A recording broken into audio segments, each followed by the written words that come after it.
mayambu amazing Bible prophecy ministry taramok sari ngasi lokhatarwa topic asidi Peisada Karamba amasung Luke 7 gi 33 34 asina kari hari habidu gi maramda sugaina takpiro haina subscriber anina tongan hangbirei hari ba asigi maramda khoi Bible dagi nei neminasi ahan bada khoi ishora patna toksi sagada lai be paisho yam thagasare paisa mihoba Peisada Karamba gi maramda nahake sasna kari takpibra aduga masi karam na ikhoina sinagani habji gi maram da sunana kangan biu aduga Luke 7 gi 33 34 asigi maram da sugaina takpa sida su naki sastra gi matungina phajana naina jaba ngamba ohen biu tari bisna usin sunana bor pina biu thawai aseng maduna punamuki matakta hita biduna phajana pap tan biu prabhu jisu christ gi mingda korumjari amen ekoi ahamada pamina se 1 Timothy 6 gi 7 6 ki 7 dagina 10 phawwa yengmina se 6 ta asumna hai maramdi ekhoina tayang panda karigumba amata purakte aduga ekhoina masidagi karigumba amata puthokpa ngamde ekhoigi sana ba amsung sena ba leirabadi ekhoigi penjagani asita polna ekhoida haning epse karino taibumi be khoja tayang panda lakda phi tongdana lakni aduga ekhoina tayang pan che thado sakpam matam du koina phi thongdana ekoi chali habidi ekoina karishu siba matam da ekoina lakpada karishu puraktabnina ekoina taliba sana lupa lantu mayam je ekoina siba matam da karishu pudana satkani habini aduna ekoi gi damak saben haribse ekoi gi damak tadi koi mebse koina hingliba makai ekoina sinda habse darkale aduna ekoi gi nongma gi darkale be sinda amasung ekoina phi set pa je darkale ekoina pap tobuna maromoidana ekoi de ikai banang han kraba phi tongdra khadi ikai banang han bache masi kupsan ngai gi dama ekoi na phi set pa darkale aduna masi leiraga de ekoi pentoksi havni time pa mi sana lo pa da ekoi mi hogumsi adugi mata ekoi nongmagi sana ba sinja ekoi na sinda habje thawai gi amasung hakchang gi ba sinda leiraba aduga khoi phijet ta ju thawai gi phijet aduga ekoi na hakchang gi phijet ani se laiba taragadi ekoi ekoi gi phijet se krista gi dharma semba chane ekoi kwali gi phaba phijeni aduga nainda mu yengmin se adubu ina khuningba misingna athemba amasung langda aduga apangba kayada amasung manghanba apamba singda tai masina misingbu amang ata amasung manghanba da luphatliyan masida pon haije ina khunba misingje athemba makal kya maram athemba da tagani aduga langda kanagi lang saitana norokta singai gi thakpa langda ina khunba mishinge amna tagane maramdi makhoi gi lanthum da makhoi na mitazaraga makhoi na ishor kaukthokani aduga lanthum da mitaraga makhoi na leitalai rabsing da tawhoi da batha kya tawrakne makhoi na paisa na maram oiduna sakti phangne lana sinarkani madugi damak masida Bible na haibne lang ina khunba missing ekoi section gadabadi saitana ekoi bu norok kilometer singai gi lang thae masida loinamak thane haibnate masida ai na khunba yamba missing se tagani haibne aduga mang takpada masina ekoi bu lamjingani mang takpa habdi ekoi isai thanda pentok sergani ekoi short makha polaroi ekoi arang khubang bi khala roi aduna maram oiduna ekoi norok kilambida satkani habse masina masi akan bo warning amne Christian oi ba khoida masi ekona paisa pai ba tarasu ekona section ba mik khuding gi section ma darka lei habse masini aduga tiendana kwadi ga kan bo warning pisida marandi senthum da karambadi phattaba punam gi horok phamne English tana for the love of money is the root of all evil paisa pamba paisa karamba paisa mi ho ba se phattaba khuding gi horok phamni yani punam ke horok phamni mi kharana madu pamanduna thajaba adudagi lamung nakhi aduga awaba kayana makhoi masabu tana thinbugumna thinjakhi amne akanbo warning ni Christian oi bai khode piripse maramdi Bible na haibigi matuna prithibida laiba phattaba khudimaki horok phamje moroi bidi keno paisabu karamba habira paisa kanate ekhoina phambu karamba ekhoina ai mangai re hena saujanungba masineba paisa pamba habse sakti pamani sakti pamba habse ai mangai re haijabaneba aina ningthoni aina mapuni punamki matakta ai lei habneba ai haibo wakhal jala habneba madu maram oidana malam prithibhi asida पाप संग किबजे कनाना no सैताना ने सैताना प्रभु यीशु Christ की अदुगे इपा ईश्वर दगी हेनगे आई ईश्वर गुमनो ओइगे आई ईश्वर दगी हेनगनी हाइना खनबदो मदुना मरम ओइदना मदुगी फम मिहौबदगी करामबदगी फत्तब खुदिमा असे लाखनेबा अदुगा मसिका चम्मानना कोना तायंग पांदा पैसा पामबसे पैसा पाम पैसा करामबा असना मरम ओइदना अखोइगी दम फत्तब लंबी हिरम खुदिना मसिना फत्तब क्यामरम थोलेबा मसिना हाय मसी पैसा पामनबदगी अखोइना असेंगबा ईश्वर अचुम्ब खुरंगदबा अखोइना बाइबल की असेंगबा थाजब सकदबदो ईश्वर थाजब सकदबदो अदुदगी मसिना लैथोखली है अदुगा अखोइगी थमोइदा मसिना ताना थिनबगुमना थिल्ले है मसिना हाइजे ताना थिनबगुमना थिनबा हाइबदी ताना थिनबजे नुमाइबा नते अखोइदा मिकु खुदिंगी अवाबा पि हाइबनी मसिना हाइबदी पैसा इनाखुनबा मिसिंगे फमुंगदा नुमाइना तुंबा फंगोय मरमदी मखोय होरें कनाना कईदौगनी लुट तौबा लाकदरा मीना बॉम थमजंगदरा अदुगा नत्रगा अइगी कारखानादो करी तरंगने अइगी कादो करी तरंगने हाना मोय वाखलना को लांगथंगनादना तुमबोय अदुबु लाइरबा ईश्वर चेना थाजबा नोमगी थबक हुमामु सुरगा थाजबा मी अदुदी करीचु थौसादना फमुंगदा संगिबदगी नुआइना नाखोर तुंगनी नोंगाला हौगनी अदुगा हौरप मतंदु ईश्वरना प्रार्थना तरोगा नोमगी थबक तो माइ पानि हाइसकनी ईश्वरगा चेनफा मरी लेनगनेबा अदुगा पैसा पामा करामबा इना खुनिंगबा मिसिंग असिना इना खुनबा मिसिंग असिना मखोय थाजबदो ईश्वर थाजब थम मसादा थाजब थमकनेबा मसिना मरम ओइदना पैसा पामाइजे फतब खुदमकी हौरफमनी हाबसे मसी अखोइना कावबा यादे अखोइना एनी बिजनेस तब मतमदु मसी के प्रिंसिपल जे सिसिनागदमने अखोइना होजे खरा यंगजे करिगिदम पैसाबु पामबा पैसाबु करामबा हाबसे फतब खुदमकी हौरफम ओइरिबनो हाबसिगी मरम जे अखोइ खरा यंगजे आनबा मरमदा मिहौबना मरम ओइदना पैसा करामबना मरम ओइदना जुदास इस्कारियोना प्रभु जीशु ख्रिस्तबु सुपनतंगी लुपागी सेंजें लुपागी पैसा मयेक कुंथ्रादा योंथोकेबा अदुगी फॉलना कैदवी महाना पैसा पामदना अखोगी टाइम पामी कम्बी मपु अखोई बिसेंबी मपु जे सुपनतंगी लुपागी पैसा कुंथ्रादा योंथोपा ngame aduna marom aduna mahaksu mathanda farsi torsi aduga mahaksu norok ta chale masigi pamde haibagi athadi masina bible na khoida taning bigi maroi ba athadi keno paisa da mi na paisa da haleng da ba paisa da karamba leiragadi phattaba khudingma oi thokpa ya ba thaba khudingma togni hamni mi halaju aina paisa do phanglagadi mi hat pho pho bung ngamgne hamni hoji tang pa na tholi ba myam je dar ka ba harasu adigi prithvi da leiri ba myam je asiguma mai mayam je kaidoge matam da paisa do karam ngai gi da mi ki punche hat pamu de ba adu mi ki punche halaga khona dar karba tawrini adu mi ki punchi tem singnaraga makhoi gi karba du bu mai paklaga di haiduna phatta ba thabak kyamnam tawine ba asigumba thabak se masini masi yam phatte habse masi bible na ikhoda hairi bane isnausa asmai tawduna paisa khara ki tamang juda iskariona prabhu jisu christ ki punche yonthoki adumaina paisa khara ki tamang tayang pan laiba mi gi mamanje karsu leitana khalakane ba aigi paisa manga do boita di mi amagi punchi do hat lagi har kaneba aduna maram oiduna masi yamna phatte habisi ma ikhoi masi kawbiya de ani shubuda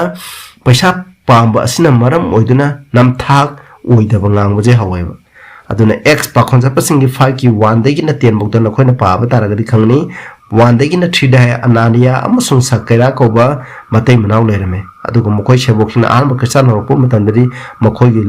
अरे बलन थम ginkgo हिंगोन खंगदे लाइरि बुखुदुंदो योंथोगा सबोक्सिंग मनाता पुरागा मयाम Jenner Sabne अदु मखोइना लम्मचे जोंबा मतमदा मखोइना करामबदगी मखोइना खरा पैसलरगा सब पाखोंजबा पो Peter मखोइ सिनाबने अदु मखोइगी नमथाक तोबदो खंगेबा मदुगी माहि ओइना खुदक्ता मतै मिनाव अनिमक्तो सियेबा तुमने मांगेबा सिनावसा मसिना मरमबदना खोइगी पुनसिदजु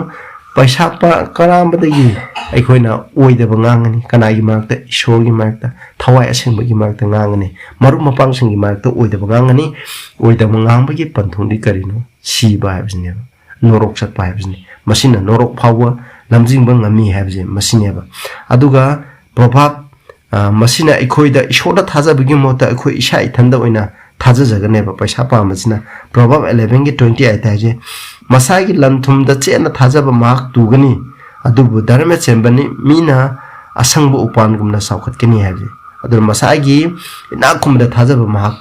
to gane heba maram di kaidawa ishor da thajadre ikoina chena thajaba da chena lep ke hai taragadi koina bible da thajaba ishor chena thajaba je dar khale adu bi ina khum misina madugi mohta mai masagi lanthumda masa da thajar kane ishana isabu thajar ro tarabadi satan ni namtha ke ana ikoida thorang toduna lere aduna ikoi soina turagani haibje machi amna section ni oi paisa pairagadi paisa mihawragadi aikoi je tunaba lambi aikoi saitan ya thembada taningai gi lambi se lai haibse masineba aduga marida masina paisa pa masina manom moidna otpa naiba haibse tawrakaneba ina khumna lairaba singbu otpa naiba aduga paisa paiba singna sinmi singbu ot naiba gi thabuk je masi tawrakani haibse koina masina hai aduga proverb 28 ke 22 dai masi Manipur ke dikhara sana de English ta rege adune ina thu nai ka ina khuning ba mahak se phattaba mamit pali hamne haibi thu nai na khuning ba mi je mana ko mi khudi mo se phattane yanga ne ba mi gi manghal laga ma ina khuningai honar ka ne ba mi gi mang ngai tawraga ma pu kholaga de honar ka ba wala taw sing na kai do be I chu pu gu la ai ba sing I chu pe de pot manga pi ba mi do mokhona sendong saruk ani thongna saruk tangkai hena mokhona taningo manga pi ba mi do lupa khunda yola de kedo laire singi issue panema asmai tawdna mokhona phangningai gi dama makan khudi maki namtha khangde makan khudi maki phattaba je mokhona tawrakani habje masineba aduga amos 4 gi 8 gi 4 to 6 ta ju haije aduna mokhona taw hai ko masiko aduna mokhona ina khunba misingna darka leba laire ba mising bu darka leba mising jo mokhona yosan gi ne habne mokhona paisa khara gi dama mokhoi punsi do laigni aduna thaina mani yam laire ba mi aduna sida makha tana sumna hai moina habje karamba matamda new moon sakani saba sakani khoina pocha yone karba yong ta khala ne ba ishor gi numi ishor khurma numi se karam kanda loigini numi taba ngai bida ko masi mokhoi gi horphum oigine ba maram di paisa bang mar ba ye ishor bu thamoi sena ishor bu pung lai tana khurma roi ba masina harije aduna mokoina onaba khol phala du mokoina loi samto ne ba adu kg ama tabdo yangan nge hona dana makun hoto pakande phala du aramba phara am to ne banam thakidama haibese masini aduga last masina ne laida ba missing bu lupana leigni haibne adu khungub jura amaga darkale ba mi adu leiragani sinaragani habse bible na haibne ba tawri bne thane ma da pasha laita ba degi laire ba je khungub jura am piraga mamina oina ba leinari bne masi koina jihudi singi matamda Israel singi matamda yam tawrumeba masigu mathabukje hojiki samaj jo koina tawribni laire ba misina koina ina khoma misina laire ba degi moi pugi ba sendo sela pasalaga makhogi lam mapiba hingon mapiba sigu mai thabak yam toiba masi ishora yaba nate adum wa misina do sarga chung salo ina khoma misina do makhoi sarga da salo habje koina kawgumje ba dugo manga subuda masina ko aikoida pen thok pai bse lehende masina khoida pungning anxiety pung chawana ba siguma myam di layeba ida duga ecclesiastic ke 5 ki 10 da sunai lupa pamba ma adu lupa na peloi aduga lanthum manang kaiba pamba ma adu hen lan hengat pana peloi masishu aremani habje aduna lupa pamba mi do su pen manai roba ina khunba mi je chukpen pe manai roi ba ai ngasi karama le ramde hayeng na ani le podegi mathang double leina bo hona gane ba lau sangam ma le pedegi mathang leina bo hona ka chukpen pe manai roi ba aduna pm banai drabni na kai do ba e khoi me bi ki punchi da kwadi ma roi se khoi arang khobam ne khoi na arang khobam manga di loi manga bne aduna arang khobam loi kau thorani aduna pen ba sunai nai roi daling pe manai roi aduna mokoi punchi chupaje masida anum laira neba masina maram oiduna akoida phajana ishoda khuromaga pung laitana nuwaina leigedabdo amata phangandre masina mu aikoije lai muti lapa makhala amne mase koina bible na first commandment habje ishona tana atopa kanasu lai muti chara khuromba yaroi habje masi aikoina second commandment ju habje masi kedoba aikoina Kau the bomb the lime mutilap perhaps masi atopa like from Madana table. Aina palm simpum. ado masai gi paisa pa amne maram modena isho ka authore paisa duna lining ore basi lai mutila pa makhal amne Matthew 6 ki 24 ta haije mi kanam tana mapu ani gi seba to bungamoy ama to ko sarga ama hena pa bungamoy shodi ekhoina shobu khram ge habra saitam khram ge rahne saitam du khram be shoru khram ba bi ade aduna paisa ju mi hoba adu ge shogi lambi ju sat ke habdi yaroi khoina paisa pa ba bi lai mutila pa makhal amne koina khara samjal si yam dilai adubu aina topic che ani shubne ne khara ten tang na num hajrage ako aduga paisa pambi gi khudong thiba haibsi karino khoi ing theba Matthew de jawi aduga Mark 10 gi 25 dai ina kun ba mi amna ishogi ning thole bak ta sangbati gi kut amna yitum mana da lipane hena lai habje ya na khudong thine le ina kun ba mi singje hoi ma khoi sarga salu haibna na te ko chinawja adubu ina kun ba mi amna sarga sat pa habje ud amana jetu manata lit paneba ud amana jetu manata lit pa habje khoina tang pan da khoi gi pangana de so oi thore tamne adu bi shona di oi thopung mi ko ud amana jetu manata lit mi shok ta no oi thopung mi ishok ka thing ma pana oi thopung ngane ba ngane bi chnaw ja adu ina ku mina saga sapde yam lui habne isho ma ke yaw da di isho da hoi bara isho da sarenda tarogadi mana ngamda ba kari shulai roi adu bu masi yam khudong thiba je lai habne sungoi oi tho oi habegi andom da sale pe show yaw da di na ku mina saga sapde sungoi oi thoro habje masine ba dugo aroi bo warning da James 1 gi 1 dai na 6 e khoi pamina je ba manga gi khoina 1 dai na 3 bu yengse yengko mana tabiu haujik lau ina khun ba misha awanang aduna khoi gi nathakta lakadaba maramna kappu amsung lau khungwen masita mana ina khum misha lao na khoi gi awa na khoi nathakta lakadaba numita lai aduna na khoi kappu teng tharo haine masiko akan bo warning ni ina khun ba missing ina khum ba missing da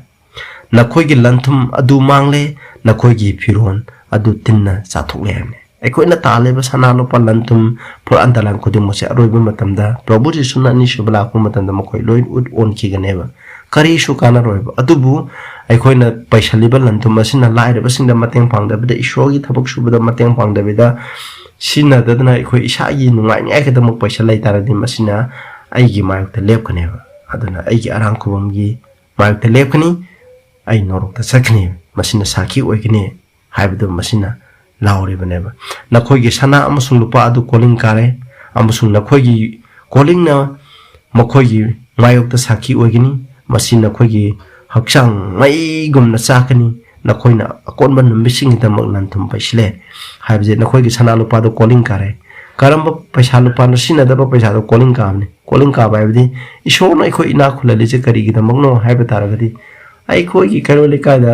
ina khumba lairiba mukai laira ba sonum laigini maramdi karigino ina khumba singna mkhoi gi thamoi do mkhoi karo le ka da laiba laira ba singda mateng pa ngai gi da ma thamoi je pi bne ba khoi amaga mateng pang naraga makha po naraga amana magi mateng pa naraga nuksi chana na lo ha tamne aduna tabida shagi da muk paisalaga sinnadraga di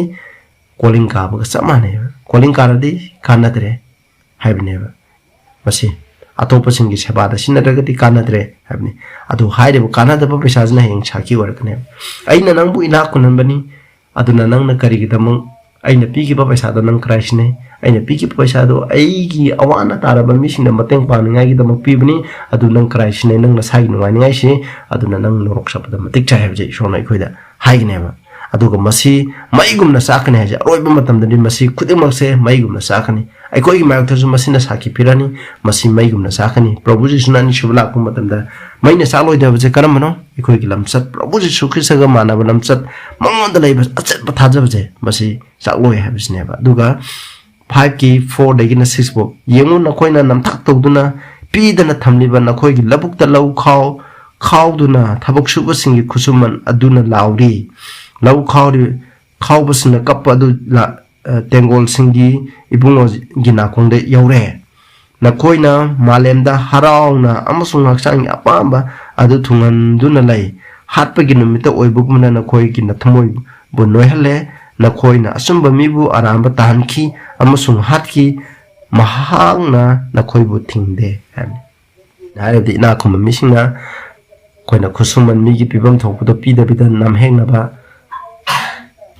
Sohom Pigadam Sama people Mantinaraga, Asmana Kosuman Pipidana, I did me lie with the Suzaraga, Ashinu Suzara Pongabadona Saring Gadani, Adugumba Mayam Namat Piba, Aduganam Tatarugum Kwedi Kusuman Tana Honava, Asigma Mayam, Ishonaki Mayo the Tobaneva, Ishona Yada, but Taboni have never. Aduna, Masina Kaidogani Hamilton, Ikoje, Mangtan Nam Saway. Equina oak noire, oak women, the noise women came Rawe, Madame Di, Jabum, and then the my totana, Equina Taliba Pashazna, Equi Shaggy and Pama Shaggy, no idamong, though wives the Equiju, Masai oaks a hunting I get among women, no pella like a harpudo, no pella of a matan the harpudo, Adugumna, Equiju, Arobamatan, the Hatkini, Massineva, Massiam couldn't tinny any am delay, Adugamo Arobidahan, Inakun was a pop like never. Natti, Inakun pop natti. It is not sin to be rich. Bible the inakun mimiam lay, when Abraham lay, crying Job lay, Solomon lay, atay sing bami cameron sin inakun beleva. Atubu, Makogi inakun baze, Ishona Mokoi ambor pibi, Maramdi, Makoi Abraham inakule, Haju Mokoi Munda lady by Minashindo, Matagum the Tamanana daweva, Mai Munda lay, but could the Mokto, Loina Ishoga some as a tapiva, Mokoi the Nam Tag Aduto Bible late. Mokoi Aduga, Mokoi Changjarak polite of a single queen of Matang Pang, but ye pinning Mapa night and a people, job the Joaja Magi, a one at top, and I have seen the Matang Pang, the way you have it. A saying, but they shone a queen Nakola is live single Matang Pang, a quick labor missing the Dan, how you down there. Dan, though people cut per have the queen at over down there, have the machine. So mine queen at Oding, Bible is it is more blessed to give than to receive. Pen a pitoga quite board pang, but they get a pitoga board pang, have the equina. Kawiadeva, Masigida Motanigo, Aduga Jackaski Wari the Zoo, high Jackass Nakun Bamini, Adubumana, lie of a single Loina Pitoe, Adugumana Mimon the Namzana take the Rogadi, Mana Saru Mari Power Pitoe have never. Adune Nakun Beze, Karishukaide, Adu Shona Inakula Lagadi Equi, Karolika the labor mission that Shevayam the tow layer of a single Mating Pang, have the Masina Mimon the Asa Peter Asa Quena hospitality, Atiti Shavato Waiba, Mimon the Pija Pitag High say. Masi Equi, Ito, we get Dabani have the Masineva. Roibdom Yankee Luki, Sabengi, 33 or 34 Yenge, Hana Pazip, 33 da. Madam the baptized over Johanna, Tal Susadana, Ju Sutakana Lale, Adubu Mokoina High, Mon the Bull Hair. Had Judy losing much in the scribes in Parisina, John the Baptiski, Madi. Tan Susade, Aduga, you should take Adubu Madi Patabale and I have never Aduga a singing Madame the Queen, 25 26 Hana, Karapaminasico. Adubu Nakoina Kari, young Wasalubuge, a papa piece of me, Amapura, Yangu, Mamal Yama Pigeon said, Pamsun K. Mauduna labor missing a duning toasting Konung the lay. Have the Yana Masi John the Baptist man and among the Lebanon Madi, light of a Magi Pigeon Selaga. I lay having in toasting the Patapa Piche passing the Konung the lay having. A Sanctum Namico Mai Ponsiming, a Dugimanda, Adugana Koinakari, young Basalabage, Watatopa Amabo Hoy, I know Koidari Marti Watatopa me the Yihili, John the Baptist Watatopa me the Yihili have never.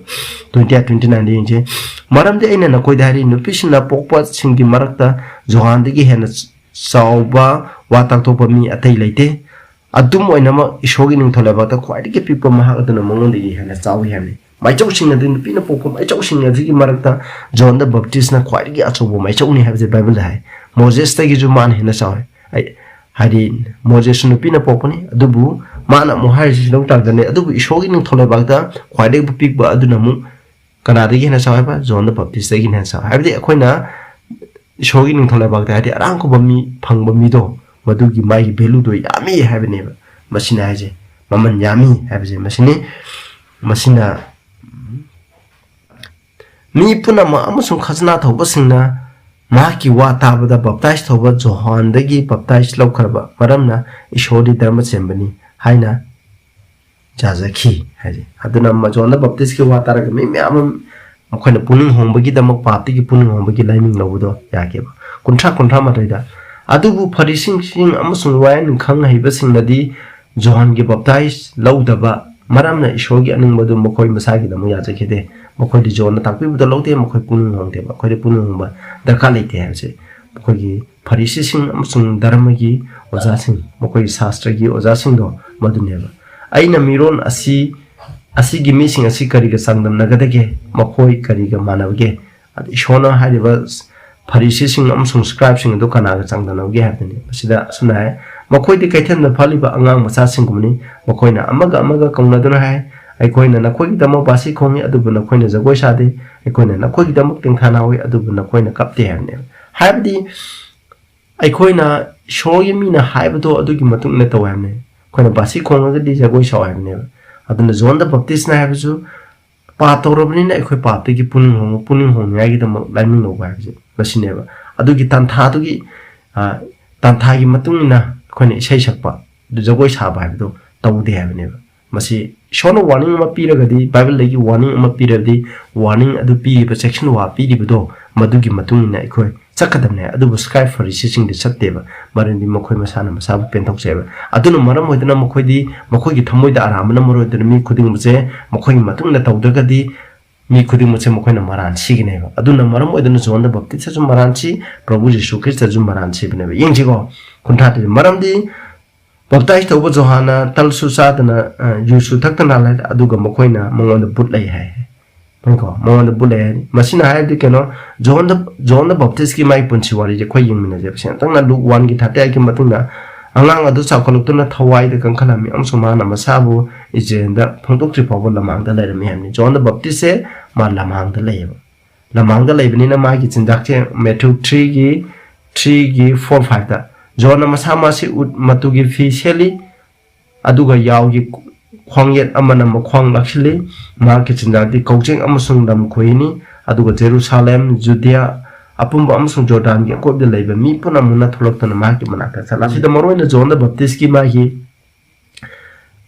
cham ba pijon chele aduga ma gi chindak che khoina coaching aduga khoi yai aduba aseng ma di kana misna sida lokas haibe je mana surungda leiba dugi surungi Jerusalem gi surungi Jordan gi mukoi gi adugi manakta surung chingi lambi mapanda mana masing yam phaba asangba climber ti hai tare mari chapa pambi patana hawi hai madu hi ega ma sabne havne ba adu magi chindak ti maroina tan haibi gi atadi mukoi na mi sina sanai riba thonga ga sari ba chindak to adugum badu mahak sa deba lamang da phangba uhi wahi mana masing maroina khohi asing asi sara ga mana hingi havne ba aduna masai gi burst ai di John the Baptist tan cha de khoi madi ju su thakte abdi ju thakte abdi ju haibdi akhona angaw ju adu thakte maduni mai adugi maram da haije majine ba aduga 34 amu yindi ko migi mathane pa aduna saduna amsung thakpuna lagle aduga mokhoina hai nipa asi mathibon law amsung ju ngawbani khazna thobasing amsung papising marumni hai jo Prabhu da si yebne haibdi John the Baptist ki magi panchiwari di madi mi ga tona tinadre batanda lamangda lere kana mi sina magi manakta lakpa matanda makhoi da ishogi wapawu sandokone ma ga mi amaga koi lai tona tinaraga satlaga are mingle tawraga mai punchi mehindo hingdeba aduga Prabhu Jesu Christ gi di masida maroina 35 ta gumba hairi je kari no hairi mahati mi ga tinai habjne ba khoi yengji ko khoina 36 ta jo Farisi singa marakti amna Jesu ko mahakal samin anaba batman torin maram aduna mana Farisi adugi junda satuna sana ba phamtana memni made Farisi singa sana ba ko sale mokoi khazna thobusina moi memda chak chana ba tawse aju mokoi chale adubu mokoi gi pap ta saru ya ba nate ko mokoi gi phatta ba dur mana saru ya ba nate mokoi gi tona tinalai aduga mahaki punsina aphaba punsina mokoi bu ishogi aphaba lambi da lambi ngai gi da mok tona yeba ai khoi chu da mind tona tinaduna lai gi tamni habje masine ba aduna Luke 11 gi 30 Yeshuna wangang bulo da Farisi amana samina na ba mongon da hajaki maram aduna mahangna sangduna sana ba phangki habje masida su harije aduga Luke 14 gi 1 da somna thena gani ko Yeshuna Farisi singi luching ba amagi jumda potha ba nimita salen sana ba lengshin ba matana makoi na maku kumna yengla mi haise aduga John 12 ki 1 2 da su haise masida ju bethani da meri gi jumda da tara sirum matung kalpu matanda ma bu sale na makawe adu saba haibi ya thadi Prabhu Jesu mina moji mung da chak sana ba invite tawraga su ma di harau na salaga saba gi thabak to tawe ma di mi gi punna ai haibne ba aduna mana mathibu lawi adu to habi gi wa nate masida haije ma di mi khudim khati ne hamne John the Baptist na magi punsina ma di thaksu tanju sade amaju sade bi ma la ma da hinaga ishogi asengmo punsi gi dam lambi to sem sani ai gi dam lai hamne masida da saba thakpa mari karishu laina de masida tamne je mokhoi gi punsi mahing adu gi maram dang ang muni have je sasa nang ang muni aduna ngasi gi matang asida lo shala se tapri ba mayam da shono bo bi bo shinu shina usa ai gi channel se mayam da share to biyo show yo paw do koi chandong minasi na koi da sandok to ai gi mapana adu ga no bo mi ro di subscribe to biyo patna do se saga da lai pa yam thaga sare ko no ta kraba paisa karamba sina kyam phatte abi gi mang khange aduga John the punsi gi mahing amasung proposition ki jai mahing asigi maram da jo koina look 7 gi 30 34 na tapi ba si ta tare khangan bi ba asigi da thaga jai tare ba me am de chono bo bi bu osnu proposition gi da kurum jai amen